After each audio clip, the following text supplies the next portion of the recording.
Welcome, everyone, to Alaska Quarterly Review's Reading and Conversation series.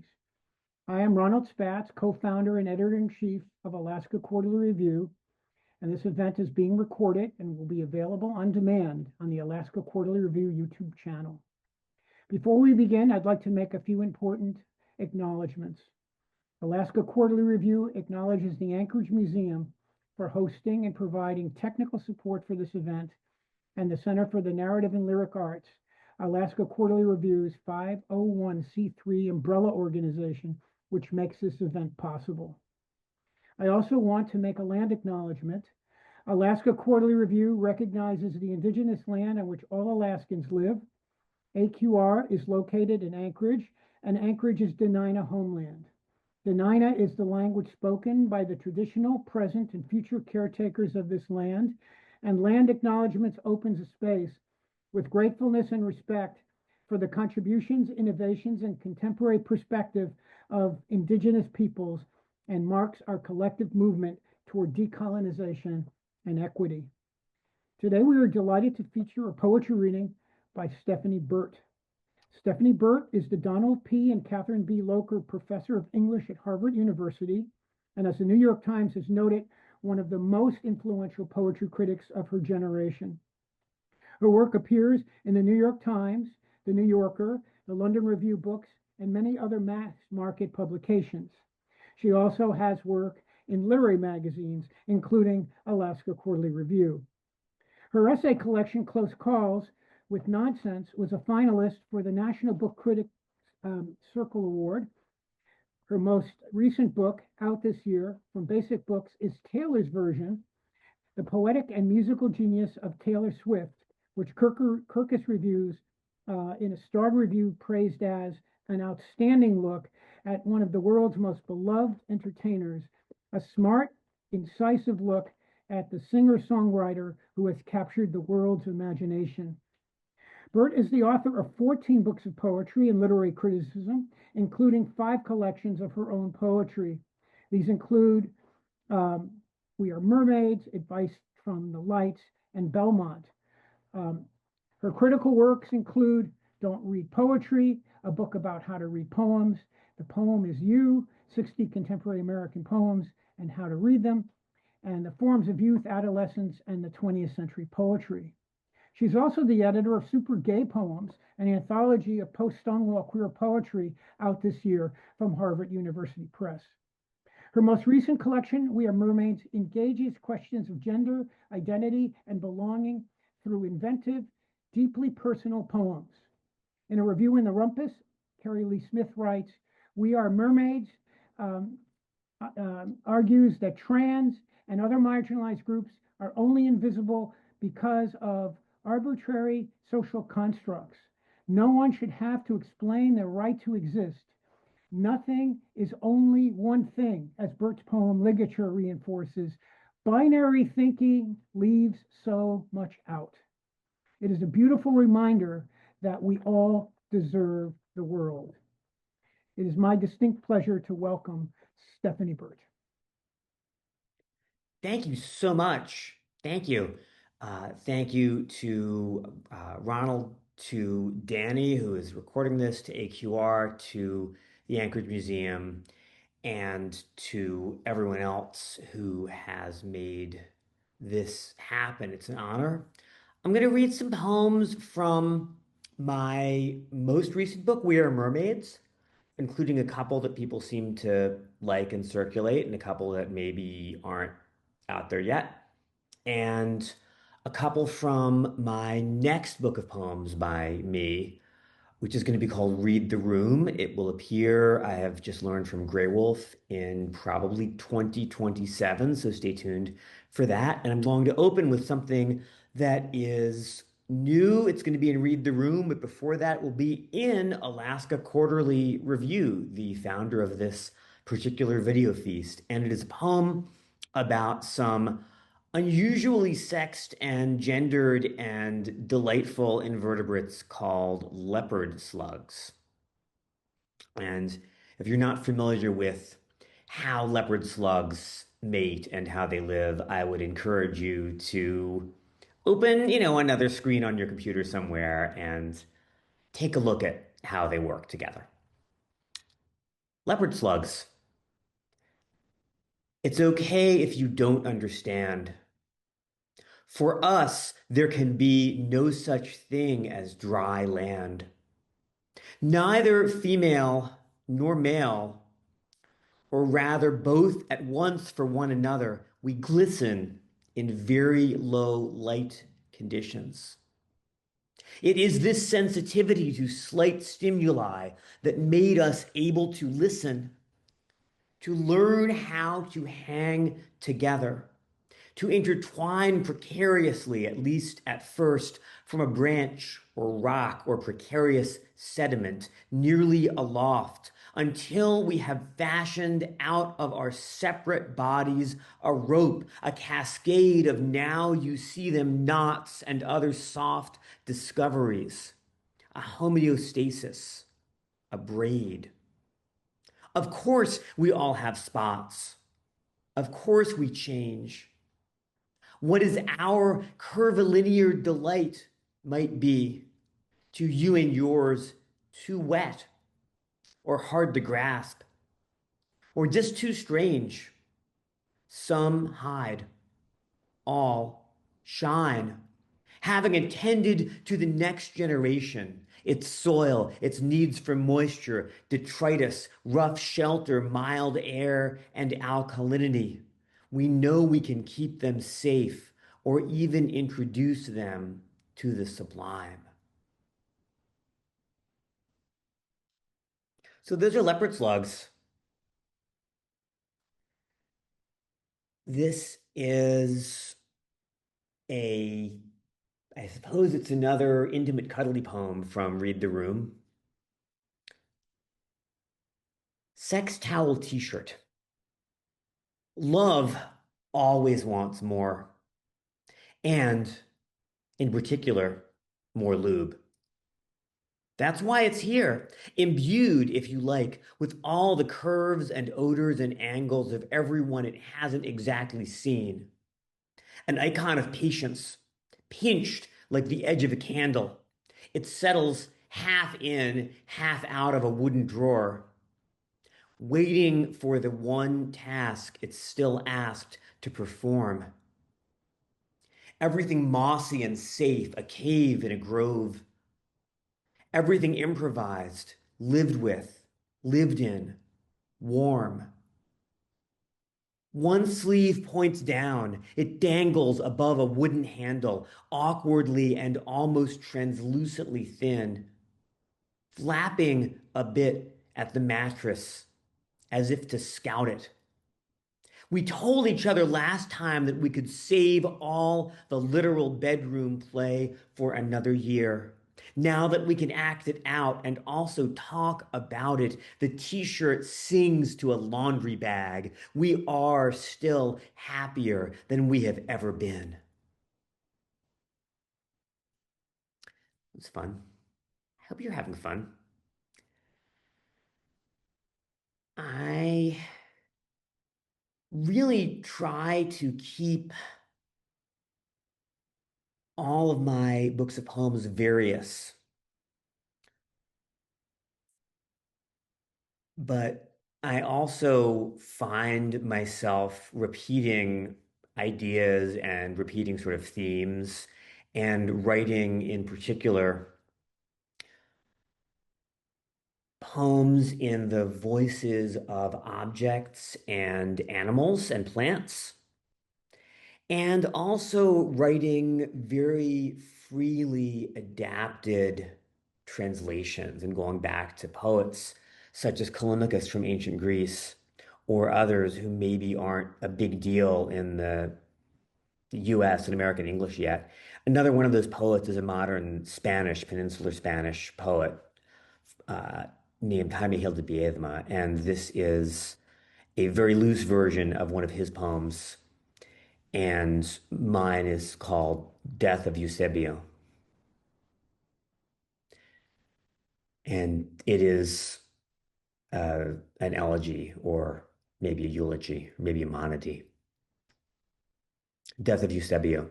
after Hani Hildebietma. They told us to go home. You kept on watching us from the ironing board, from the shelf that could have held more life, or children's jacks, or string, or lemon peel preserves. We tried to say something and could not. Ghost, you had already defined yourself. A picture without a frame. Blue cursive on the reverse. A date, a given name. That's summer. Nothing can match our day in Pine Branch Park. People still smoked back then. You carried a bag of rolls, discards, Hawaiian bread from the grocery where you still worked, and threw one at the squirrels. They know where they're going, you said. I don't know if that ending works. I think it works. A few more from the next one, from Read the Room. This is a poem from a particular moment of 2025 that comes from my third, is that correct? Third visit to New Orleans when I took my partner Mara, who is also one of my co-authors. We've written a number of prose poems together and some short fiction to the New Orleans Aquarium and met, well, you'll see who we met. The hyacinth macaw named Lazuli in the New Orleans Aquarium flips and flourishes her bluest tail feathers as if caught by her own shadow, cracks a peanut shell, then strips its skin with the bone in her tongue, flaps once, then perches, settled on the glove of her trainer, Leah, and tilts her monochrome forehead forward as if in humility or humidity. Delighted, she bobs up and down to greet us. She's nevertheless standoffish, Leah says, compared to her mate and counterpart, Lapis, who watches from his own high wire, ready to dive. Her favorite song, Leah adds, just now is part of your world from Disney's Little Mermaid. Overhead, plurirescent tanagers rule the rafters, daring her to look up. Her eyes are the sun's corona in astronauts' photographs. A droplet of oil, an abyss. She wants to know what we have brought for her to eat. Outside, it's January. Snow dissolves in Lake Pontchartrain. The president pardoned the rioters. She, the macaw, Leah says, feels safe here most of the time. She took a while before she learned to warm up to me. We all deserve ways to feel safe somewhere. And some of us feel safe in what we are pleased to call the real world, and some of us need various sorts of imaginary worlds. And some of us, some of my best friends are video gamers. And I'm not, but I'm sort of surrounded by people who spend a lot of time in video game worlds. And I'm also a Swiftie. And one of the things, if you really study and write a book about Taylor Swift, which I did, is you listen to the people that Taylor is listening to, even if you're not already super into them. And one of the people Taylor was into, at least a few years ago, was Lana Del Rey, who has a song called Video Games, which some of you might know. So this is going to be the last or one of the last poems in Read the Room. It's called After Lana Del Rey. Our lives wouldn't need to be sweet if we could be chaste and solitary and feel complete. We could stay safe in our homes and on occasion share our unearthly wisdom through dialogue boxes and video games. Mom and dad would have labeled it a waste of hand-eye skills, electric power, and life, but hold my hand if you can. It's how we're going. As for our destination, I'd prefer at the end of our day hike a fairy ring, all done in pearlescent mushrooms that would expand to shelter us, exothermic and waterproof. Not so much a campsite as an open air canopied inn, its fire pit orange, its bedrolls fluffed and even. Somewhere to stay all night and count the constellations. Look, the first one, the winged wolf, is already showing in the game world's still blue heaven.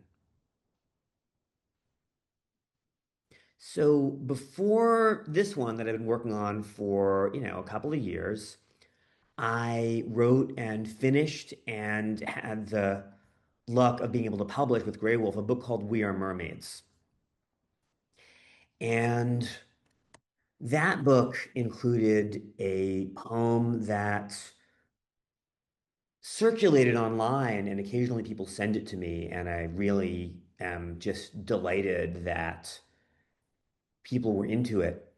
And it is sort of about the character Rain Sinclair from the New Mutants and the X-Men, the Marvel Comics superhero who turns into a wolf or a half wolf and struggles a lot with self-hatred and has died and come back and generally is a queer and trans icon of various kinds and also just has a lot of struggle. And even if you're not a Rain Sinclair fan or a New Mutants fan, you might be a fan of trans people and you might be a fan of werewolves. And so the poem, when I finished it and let it go out the door, is called Prayer for Werewolves. Someone will probably love you for who you are. If not, you'll still find friends, friends who, given time or given warning, will probably gather around you, hold your hands and wrap you in soft coats and blankets till the violence inside your body ends. Someone will probably love you for who you are, not just for who you labor to be.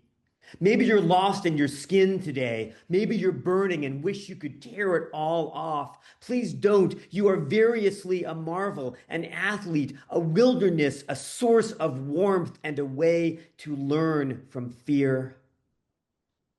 When you have claws, your claws are yours. Your ears bristle and are yours. Your irises are citrine, pure and yours. They let you see through smog and pine thickets and into the future where you need no chains to feel secure. And someone will probably love you for who you are. Then you will know each other's scents and nuzzle or lope together. But for now, you have friends who are not going anywhere. Please stay here. Oh, I had no idea people would be into that one when I let it go out into the world. And let's see. This is one that someone asked me to read a couple of weeks ago, and I hadn't thought about it for a while. And it's one that plays with repetition and constraints and using the same words over and over in different ways. And it is also one that starts from and uses only the words in a couple of source texts. And I will read you the source texts. One is from Frederick Wortham's famous book about how 1950s comics books were making the youth of America gay, and we couldn't have that.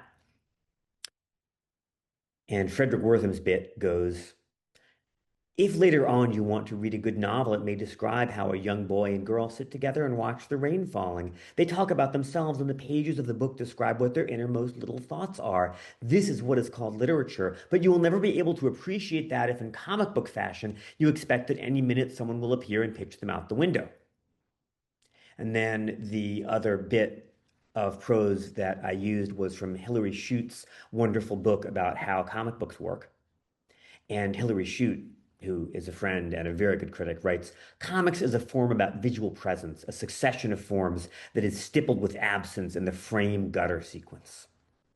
So the poem I wrote by taking those bits apart and rearranging them is called Introduction to Trans Literature. A young boy falling and a young girl in the rain are together in a fashion. Their little thoughts pitch through them like the rain, and at any minute they expect someone you will never appreciate. This is what is called young. The rain keeps pitching down the gutters against the cells the boy rubs between inner windows, talking about the presence in their little wants and the innermost rain you will never be able to describe. You may never be a girl, but you can be good if a novel in fashion describes you. Later, you appear. The boy and the girl want to describe themselves. Instead, they expect that some literature will appear to rain them out of the window. Their pages describe. You can't pitch the rain. They can only want to appear in the book of themselves. And if they sit together, they may want a window. Rain talks to the gutters. The falling boy, who may be a girl, may never be out till later, but the girl's book will be good. It will be a comic book. It may be a boy and a boy and a girl together, a girl and a rain boy, and their innermost girl whose pitch is falling together, so they are all able to be young. No one pages them. No one appears to pitch them out in the rain or into the gutter they may later appreciate. There will be pictures of frames together and falling and stippled minutes and comic book windows and pages about themselves. And this is what is called literature. I'm going to do a couple more from We Are Mermaids, and then maybe one or two more from the newer book in progress. This is a consequence, this poem is a consequence of going on a whale watch, which I believe is a Pacific Coast thing as well as an Atlantic Coast thing. And I went on a whale watch with my partner and my nesting partner and her mom and stepdad and our kids, and thought about what else the term whale watch might mean or come to mean in the future. So usually when I read this poem aloud, I don't say anything else about it and let you figure out who's watching whom and from where and when. Whale watch. If you approach the surface calmly and early enough on a breezy day like today, you might see them go by. Long ago, they would stay for hours in their huge metallic shells with fin-sized bolts, some trailing chains as thick as an estuary eel. They would gather at the tip of each shell and all look out as if to say goodbye to a wave or to a cloud or to ice, which your great aunt may still remember. Now, all their shells are made from bones of fallen trees. For steering and propulsion, they carve branches, which they dip into the sea, then pull back, two at a time, like so. Sometimes they grunt or hiss while propelling themselves, almost as we do when we begin to grieve. The woven grids they keep affixed to the largest shells work like baleen, although much coarser. They secure sea grapes, sea lettuce, kelp, and bladderwrack, the basis of their diet, which they augment with herring or capelin. Take care not to swim too fast or rise too close. Some shells flip over easily, and their ability to dive is surprisingly limited, although it varies considerably. They cannot hurt us, though long ago they could. If you stay nearly silent long enough, you might be able to hear their chirps and specks, a work song perhaps, or one of the greetings or warnings they emit at the upper limits of our hearing. Your calves will likely have more luck than you.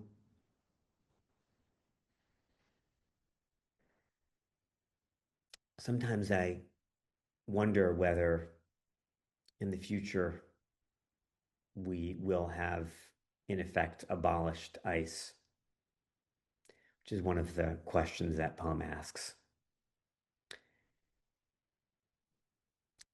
And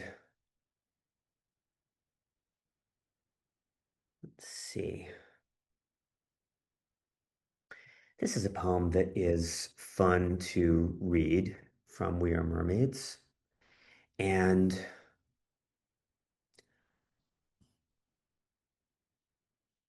it usually divides people by the end of it. And if you understand what's happening at the end of this poem and you encounter someone who is maybe not certain of what I'm trying to do, maybe you can explain it. And if you yourself are confused, I guess just use the internet to search the last, few lines. You'll get it. But it is quite a serious love poem. It's one of a couple poems called Love Poem from We Are Mermaids. And its title is Love Poem with a Roll on its Side.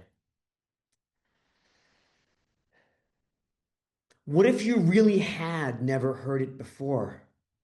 The throaty voice, the credibility and strength of a man who could always pick you up and bring you to that one place and keep you there and never abandon you, who would move only slowly and never in circles, a man who would hold your hand gently and yet unrelentingly, whose very hairline crept up to a heart-shaped peak, whose gentle curves matched black tea-colored eyes and as if penciled brows, so that those farewell free, as long as you need me, tones of reassurance in him and him alone could be believed. There is so little on this earth you can trust, so little that comes around and never goes away, but we will always have this gem, this constant companion, this life preserver whose love is a promise you should have seen coming. He is indeed never gonna give you up, never gonna let you down, never gonna run around and desert you. I hope that was fun. This is another trans poem that people seem to like, and unlike a number of my poems, it all really happened exactly the way it happens in the poem. A deli counter in Vermont. Your ride home complains the grocery store is freezing. They'd rather wait outside. The burly guy with a walrus stash asks whether you want your Italian with the works. You're not sure what that means. So you ask, and he tells you, laboriously surprised, and also, do you want tomato? Thanks. You lean on the counter and focus on condensation, the chill on your palm and forearm and under the glass. The meats and trays and butcher paper beds, some sausages, sad stacked up tongue, a leathery souse or loaf. So out of it that when he wants to know if that's your order and calls out loud, is that your order, ma'am? You startle and then apologize for taking up his time. But he called you ma'am, so you don't mind. And hmm, hmm,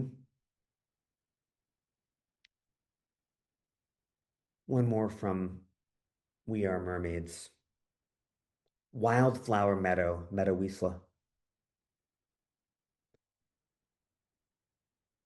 The many-oared asters are coracles.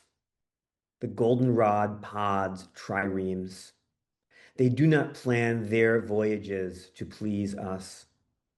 The tangle of brambles and droops shifts only slightly when the wind attempts to part the knee or waist-high stalks and thorns. What will you do or be in that state you fear and look forward to when none of them need us after the last seeds leave?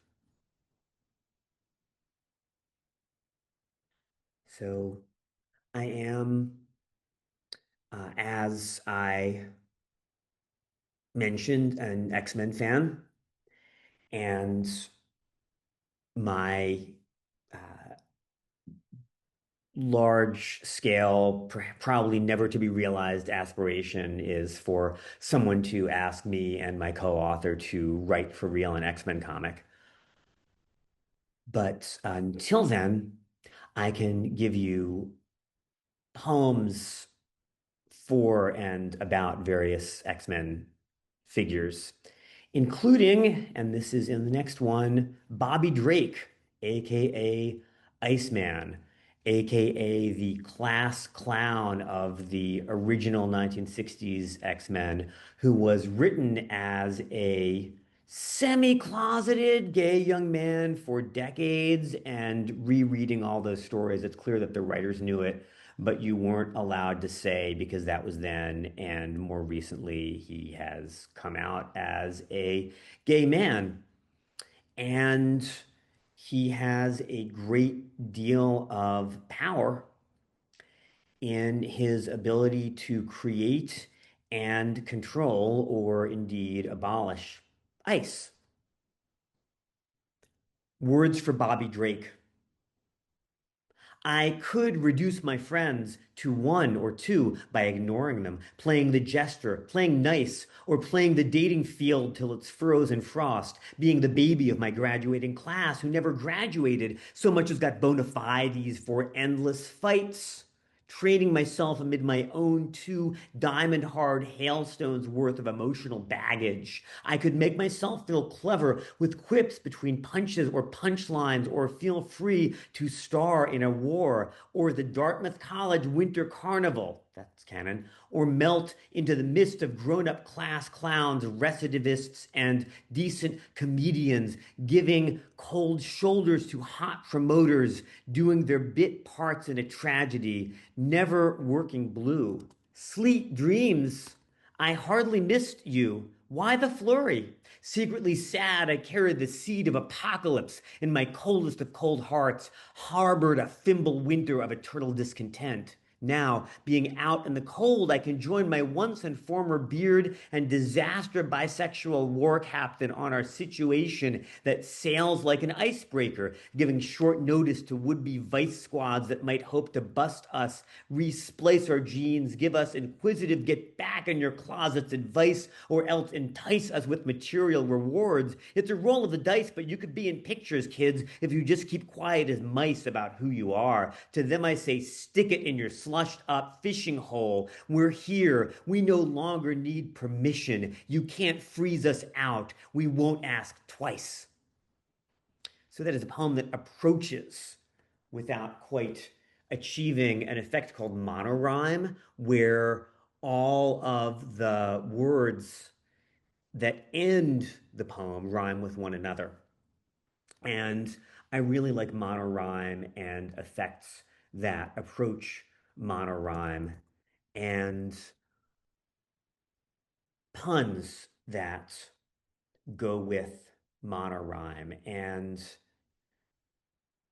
this is a poem that does not have a home yet in a literary magazine, but it is an attempt. You know what? That one's too long. I'm going to wait till that one's got a publication home.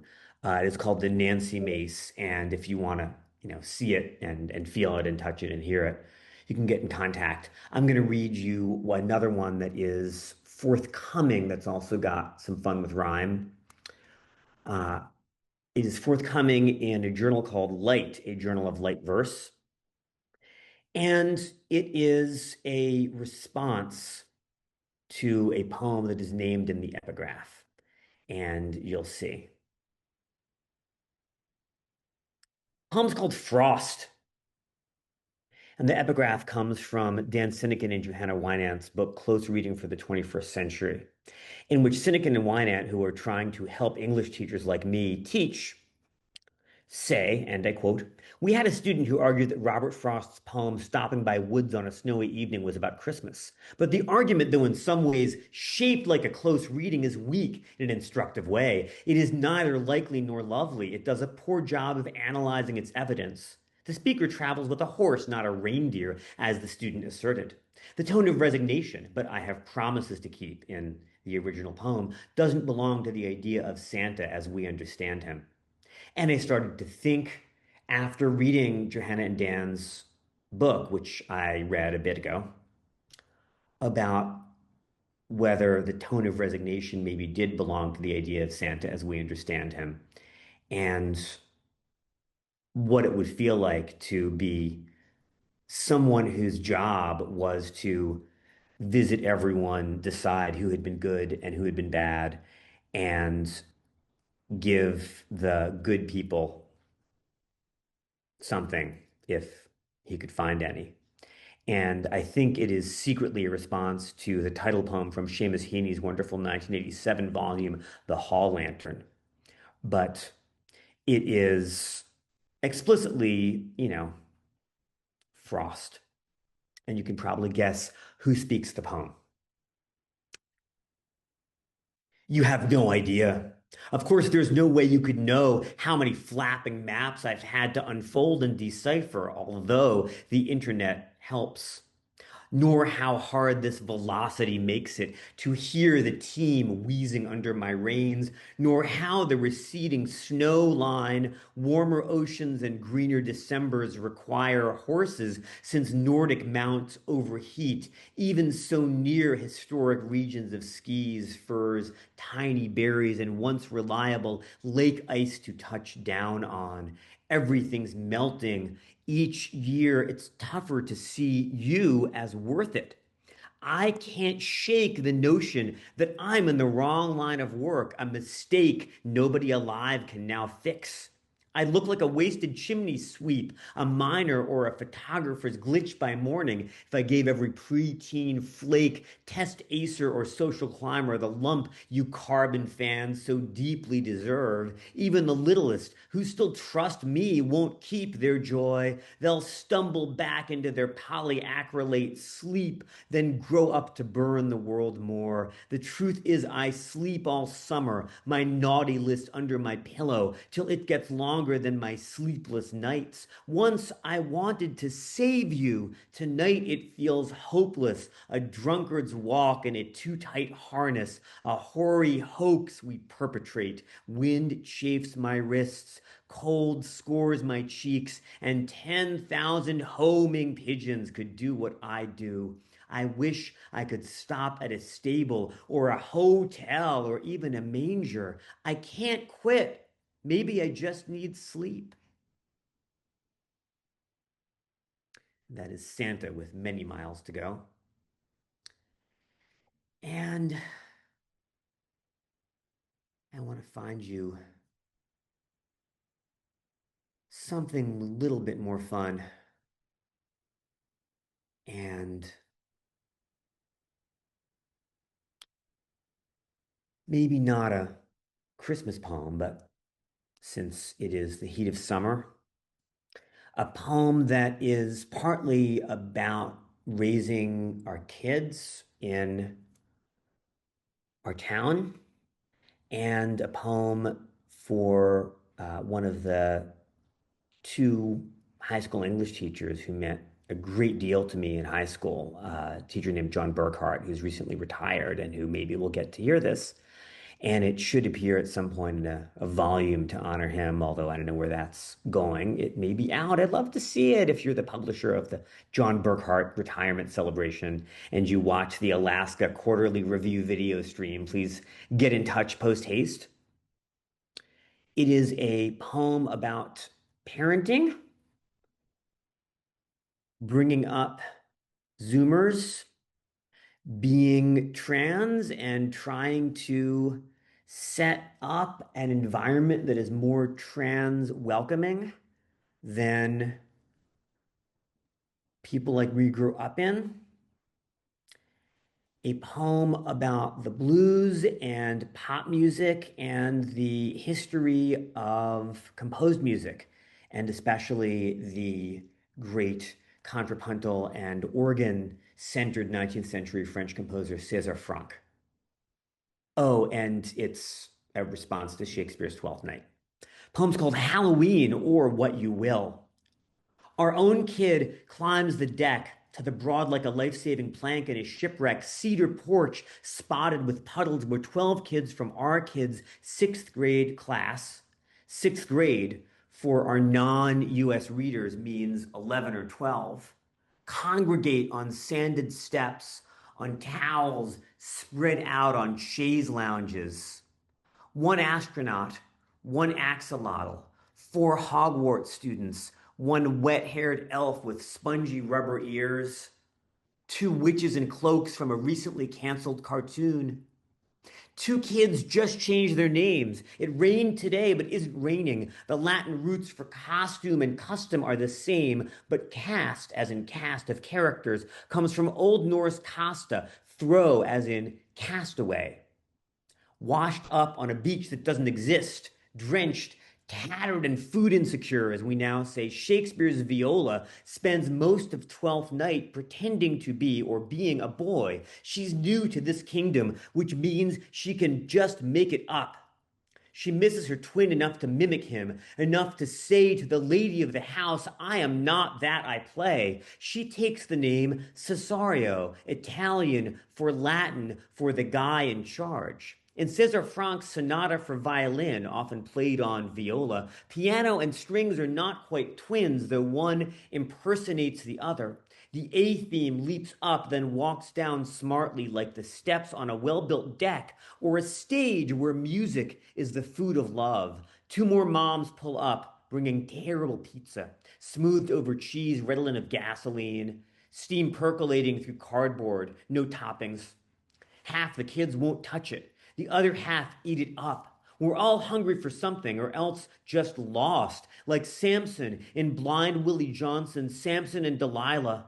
If I had my way, I'd tear this building down. Coast comes from costa, side or wall, as in which side are you on, but cost, as in how much did that costume cost, come from costare, to stand at or stand with, not to be confused with co-star, although custom is also a name for the gold and burgundy tree out front, which casts its fairy sparkles all over the rained-on lawn like a coat of stars. The best thing about Halloween, another mom says, is nobody's grading your kid. Nobody's after an A. The one who chose the costume is always right.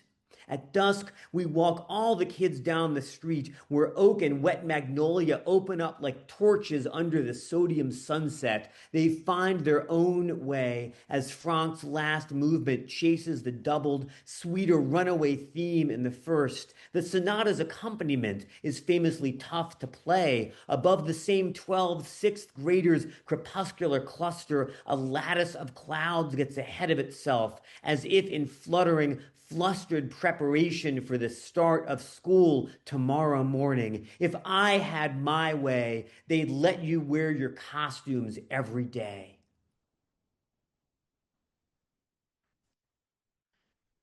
So that. And do you think two more? Let's go with two more. And so this one showed up late last year, December 24, in a book edited by my friend Christy Doherty of poems inspired by or responsive to individual Taylor Swift songs. And this one got some inspiration from N words provided by my students, Annabelle Facey and Matt Tibbins. And it is Villanelle called The Much Maligned Swiftie Considers Her Options. I think I'm in my reputation era. I crave support from friends. Commitments scare me. I try to keep the tears off my mascara. I used to share sad tales with any hearer, anyone able to hold my hand and bear me, but now I'm in my reputation era.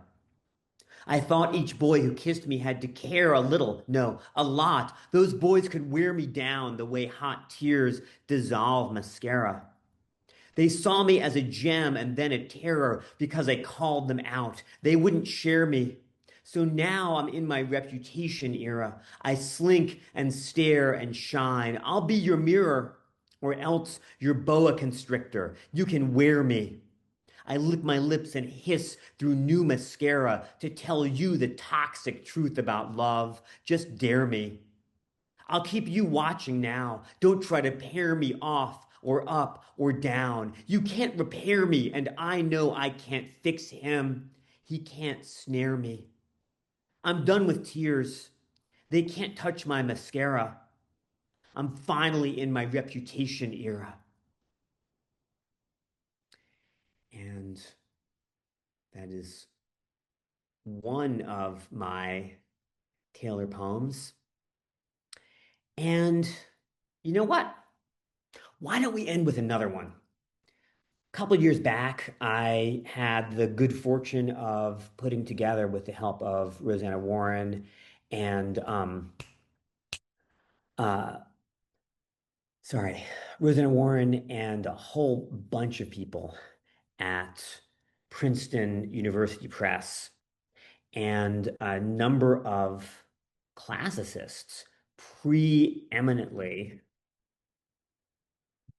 make sure I've got this right, Mark Payne, Payne, whose work I very much recommend, from the University of Chicago Classics Department, a set of fake semi-translations of my favorite ancient Greek poet, Callimachus. And after Callimachus, which was that book, came out, and I kept reading things in Greek and having them get processed by the spirit of Callimachus, even if they were not originally Callimachian, and then, turning them into English. And I started to wonder what would happen, what would get written if we got to see Callimachus at a Taylor Swift concert.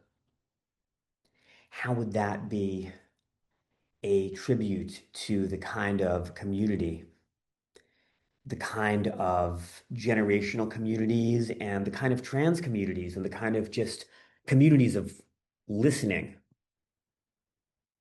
And that is a piece of listening that is not going to get in the way of our recording. What would happen? What would happen if Callimachus were able to show up from ancient Alexandria and not only hear what Taylor is doing and what kind of craft she does, but to hear how the community of the Swifties try to work for and protect one another?